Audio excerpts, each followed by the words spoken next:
Hello dear students, ये question है from class 10th और चैप्टर होता है ये chapter number 4 of chemistry, carbon and it's compounds. बहुत ज़्यादा इंटरेस्टिंग क्वेश्चन है। अगर आप ध्यान से समझेंगे तो ये काफ़ी टॉपिक्स को यहाँ पर क्लियर करेगा, बिकॉज क्लियर कट जितनी भी केमिकल रिएक्शंस हैं उन सभी केमिकल रिएक्शंस को नॉर्मली, जो तुम्हारे इस चैप्टर के अंदर केमिकल रिएक्शंस हैं, नॉर्मली उन सभी रिएक्शंस को इसमें इंक्लूड कर लिया गया है। तो ये सिर्फ वन मैन आर्मी जैसा केस है। तो ये अगर आप इसे समझ लो तो बहुत अच्छे चीज़ों को समझ जाओ। कह रहे हैं कोई सब्सटेंस है, पॉइंट नंबर 1 में इन्होंने बोला है कि द अबव टेबल गिवन, जो भी यहाँ पे टेबल ब्लॉक दी हुई है उसमें कुछ हिंट्स हैं, उनके बेसिस पर तुमको इस क्विज को सॉल्व करना है। ठीक, तो हम इसी के बेसिस पर इसको सॉल्व करने की कोशिश करेंगे। लेट्स से पॉइंट नंबर 1 देखो एक बार। कह रहे हैं substance c is used as a preservative. Preservative preservative अगर तुमसे कोई बोले कि भाई प्रिजर्वेटिव कितना चीज़ें यूज़ करती है, ठीक, तो प्रिजर्वेटिव क्या होते हैं? पहली चीज़ तो ये है, तो एनी ऑफ द सब्सटेंस जो दूसरी चीज़ों को प्रिजर्व करके रखे, यानी कि सुरक्षित रखे, यानी कि एक तरीके से हम कह सकते हैं कि दूसरी चीज़ों को ख़राब ना होने दे, तो स्पॉइल ना होने दे। स्पॉइल होने से क्या करता है? रोकता है। तो नॉट लेट इट स्पॉइल, तो ये स्पॉइल नहीं होने देगा, उसको हम प्रिजर्वेटिव बोलेंगे। ठीक, अब जैसे फॉर एग्जांपल हम बात करते हैं नॉर्मली फूड प्रिजर्वेटिव की मैं शॉर्ट में लिख देता हूँ। चलो ये रहा, फूड प्रिजर्वेटिव की बात करते हैं। तो फूड प्रिजर्वेटिव होते कौन से हैं? ठीक, तो फूड प्रिजर्वेटिव्स होते हैं वो मटेरियल जो कि फूड को सड़ने से बचाते हैं। ठीक, जैसे तुमने एक नाम सुना होगा, सोडियम बेंजोएट।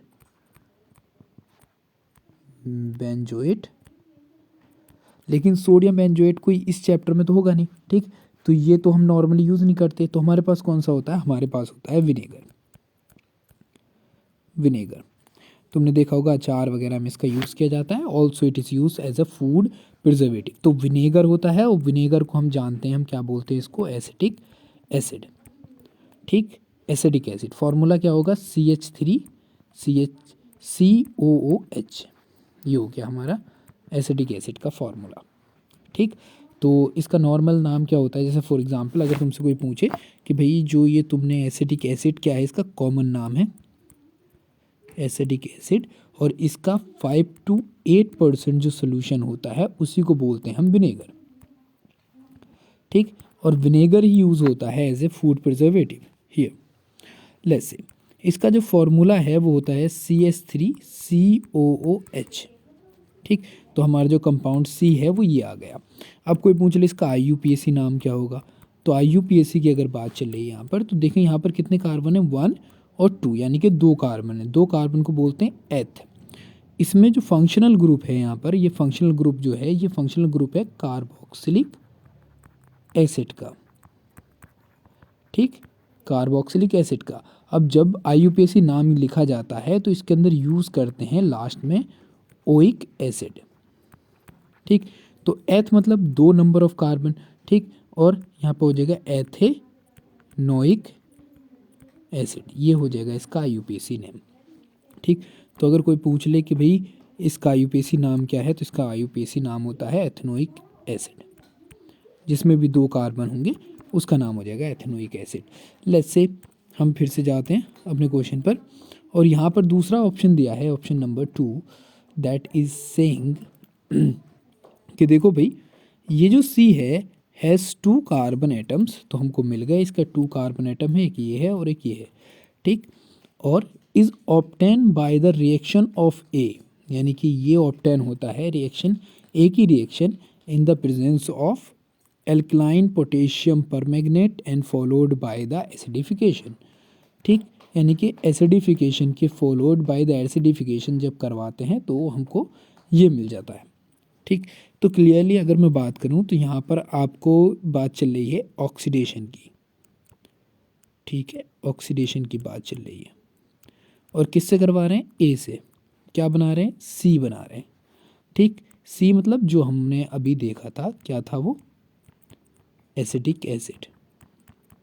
ये बनाया जा रहा है किससे, ए से। कह रहे हैं कोई ए है और अगर हम ए की रिएक्शन करवा दें इन the presence of alkaline KMnO4, ये फॉर्मूला होता है पोटेशियम परमैंगनेट का, KMnO4, वो भी किसके साथ, एल्कलाइन के साथ। ठीक, और फिर साथ में करा दें एसिडिफिकेशन, एसिडिफिकेशन तो हमको क्या मिलता है, हमको मिल जाता है विनेगर या फिर एसिटिक एसिड। ठीक, तो नॉर्मली अगर मैं इस रिएक्शन को कराऊं तो तुमने ये देखा होगा कि एनसीईआरटी में ये रिएक्शन लिखिए, और जब रिएक्शन करवाते हैं हम एथेनॉल की किसके साथ, एल्कलाइन KMnO4, और यहाँ पर ऑल्सो लिखा है, या फिर यहाँ पर हो सकता है एसिडिफाइड K2Cr2O7, इसे बोलते हैं पोटेशियम कार्बोनेट। ये पोटेशियम, ये रहा पोटेशियम परमैंगनेट, और ये हो गया पोटेशियम डाइक्रोमेट। ये सवाल आ जाएगा हमारा, पोटेशियम डाइक्रोमेट, पोटेशियम डाइक्रोमेट। ठीक है, अगर या तो ये हो या फिर ये हो, अगर हम इसके प्रेजेंस में रिएक्शन करा दें तो हमारे पास ये ऑक्सीडेशन के बाद बन के आता है यहाँ पर एसिडिक एसिड। अगर IUPAC नाम बोलेंगे तो बोलेंगे एथेनोइक एसिड। अब हमारे पास ए जो है वो क्या है, वो रहा ethanol. Let's see, now move to the first phase once again.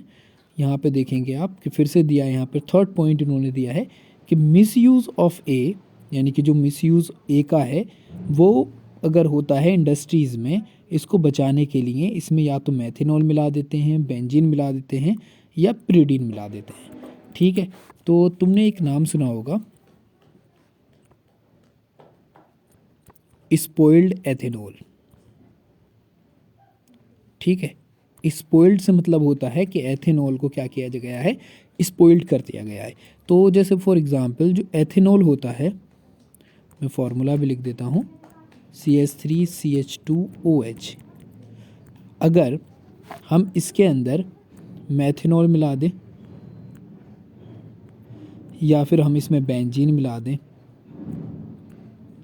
या फिर हम इसके अंदर प्रीडीन मिला दें, ठीक, तो देखो मेथेनॉल होता है पॉइजनस। ठीक, और ये होते हैं स्मेली। ऐसा नहीं है स्मेल इसमें नहीं आती, लेकिन इसमें जो स्मेल आती हैं वो बहुत ज़्यादा तेज स्मेल्स होती हैं। ठीक, जो कि एथेनॉल को क्या कर देते हैं, एक तरीके से स्पॉइल्ड कर देते हैं, यानी कि पीने के लायक नहीं बचता। ये पॉइजनस होता है, और इसके पॉइजनसनेस के कारण क्या होता है, किडनी फेल्स वगैरह और लीवर फेल्स वगैरह जैसे केसेस बहुत ज़्यादा होने लगते हैं। मैं डिटेल में बताऊंगा इसके बारे में, लेकिन ये 10th के हिसाब से कोई इतना डिटेल में पढ़ने का टॉपिक है नहीं। तो बस ये पॉइजनस होता है, दैट्स वाई ये ख़राब कर देता है एथेनॉल को। इसी वजह से क्या करते हैं, इन चीज़ों को मिला देते हैं, और जब मिलाएंगे तो जैसे फॉर एग्ज़ाम्पल जनरली जो लोकल लोगों को जो रिसोर्सेज होते हैं, जैसे स्प्रिट की बोतल्स आती हैं उसमें एथेनॉल होता है, तो लोग पहले क्या करते थे, उसको स्प्रिट को पी लेते थे। स्प्रिट जो ये डॉक्टर के मेडिकल्स वगैरह पे जो मिलता है, अब उसका कलर कैसा होता है, ब्लू होता है, या फिर उस स्प्रिट का कलर कैसा होता है, येलो होता है। ठीक, तो ये सब हो जाते हैं इनके कलर्स वगैरह, और उसमें बहुत तेज स्मेल का आना, ये सब किस वजह से होते हैं, इन सब्सटेंस के मिलाने की वजह से वो स्पॉइल हो जाते हैं। ठीक, तो फिर कोई भी इंसान उसको आसानी से पी नहीं सकता। तो इंडस्ट्री में मिसयूज़ को बचाने के लिए, यानी कि इसका मिसयूज़ ना हो, इन चीज़ों को उसमें मिक्स कर देते हैं। ठीक, तो पहली चीज़ किसके अंदर, ए के अंदर मिक्स करते हैं। तो ए तो हमको पहले से पता है वो क्या है, हमारा एथेनॉल है। फिर हम चलते हैं वापस, अब देखते हैं, हम कहते हैं कि F is formed on heating a in the presence of concentrate sulphuric acid. ये पॉइंट वंस अगेन आ गया। ठीक, यहाँ पे बात हुई है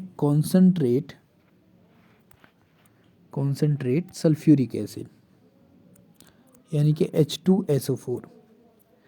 H2SO4 जो है एक डिहाइड्रेटिंग एजेंट है, डिहाइड्रेटिंग एजेंट। अगर हम इसी वर्ड को ब्रेक करें तो यहाँ पे डी का मतलब होता है रिमूव करना या निकाल देना। ठीक, हाइड्रेटिंग का मतलब होता है वाटर मॉलिक्यूल। तो जो भी किसी चीज़ से एक वाटर मॉलिक्यूल को रिमूव कर दे उसको बोलते हैं हम डिहाइड्रेटिंग एजेंट। ठीक है, तो यहाँ पर क्या है, जो आपका एफ फॉर्म हो रहा है, किससे फॉर्म हो रहा है, ए से।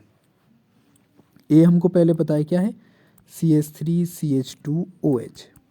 ठीक, और यहाँ पर क्या ले लेंगे हम, कॉन्सेंट्रेट H2SO4। ठीक, ये डिहाइड्रेटिंग एजेंट है तो रिमूव कर देगा किसको, वाटर मॉलिक्यूल को। तो देखो OH तो यहाँ से जाएगा और एक H जाएगा इस वाले कार्बन से। ठीक, तो यहाँ पर क्या आएगा बन के, CH2 डबल बॉन्ड CH2, यानी कि एक वाटर मॉलिक्यूल इसमें ये सवाल निकल गया। और निकला तो यहाँ पर सिर्फ और सिर्फ क्या बचा, CH2 और CH2। और ये फार्मूला किसका है, ये फार्मूला है हमारा एथ डबल बॉन्ड है, डबल बॉन्ड के लिए यूज़ करते हैं ईन। तो यहाँ पर एफ जो बन के आया है वो क्या बन के आया हमारा, एथीन। नेक्स्ट पे चलते हैं। नेक्स्ट पॉइंट ये क्या कह रहा है, नेक्स्ट पॉइंट में इन्होंने बोला है कि देखो भाई एफ जो है वो रिएक्ट करेगा किसके साथ, हाइड्रोजन गैस के साथ in the presence of nickel और प्लेडियम कैटलिस्ट। ठीक, और निकिल और प्लेडियम के साथ रिएक्शन करता है वो किसकी प्रेजेंस में, निकिल और प्लेडियम कैटलिस्ट की प्रेजेंस में।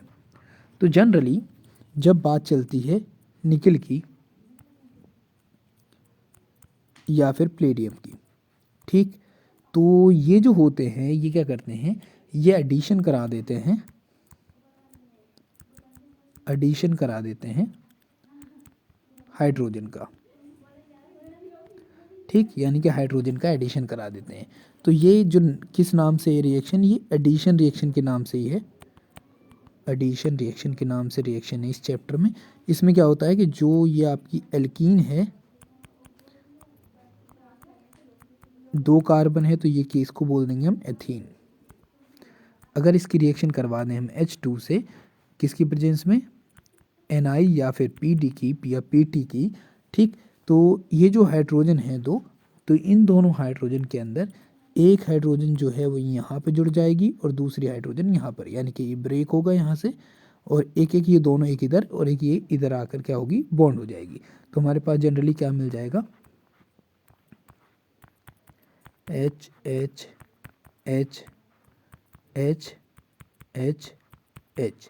ठीक, अब ये देखें ये सब वाला जो बॉन्ड है ये क्या हो जाएगा, अब सिंगल बॉन्ड हो जाएगा, क्योंकि ये बॉन्ड क्या है, टूटा, तो यहाँ पर ये दोनों आकर जुड़ गए। ठीक है, तो यहाँ पर ये सिंगल बॉन्ड आ जाएगा। तो अब देखो यहाँ पर इसकी भी 4 वैलेंसी हो गई, इस वाले कार्बन की और इस वाले कार्बन की भी 4 वैलेंसी हो गई, और इसको हम बोलेंगे, अब यहाँ पर एथीन था क्योंकि डबल बॉन्ड था, लेकिन यहाँ पर क्या हो गया, सिंगल बॉन्ड हो जाएगा, तो यहाँ पर हम बोल देंगे इसको एथेन।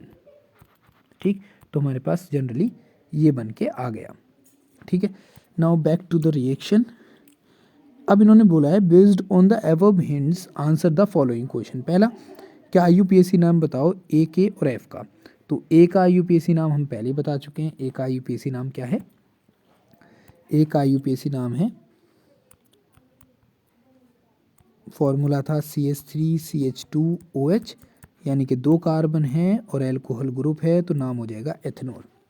फिर कह रहे हैं एफ का नाम बताओ, तो एफ का फॉर्मूला है CH2 डबल बॉन्ड CH2, यानी कि इसका नाम हो जाएगा, 2 कार्बन है तो एथ और यहाँ पे डबल बॉन्ड है तो ईन जोड़ देंगे, यानी कि एथीन। डन है। उसके बाद बात करते हैं दूसरे पॉइंट में इन्होंने क्या पूछा है क्वेश्चन में। दूसरे पॉइंट में पूछा है illustrate with the help of the chemical equation that the change taking place A to C और A to F, यानी कि F से A से C का फॉर्मेशन बताना है और A से F का फॉर्मेशन बताना है। तो वो चीज़ तो यहाँ पर क्लियरली मेंशन थी पहले से। ठीक, हम अगर बात करें A to C की बात करते हैं, तो A to C के केस में A to C का फॉर्मेशन ये रहा, ये वाली रिएक्शन जो है ये यहाँ पर दिखाई गई है A to C वाले में। ठीक, और A to F वाली हमने अभी जस्ट रिएक्शन देखी थी। A to F वाली रिएक्शन हमारी ये रहेगी।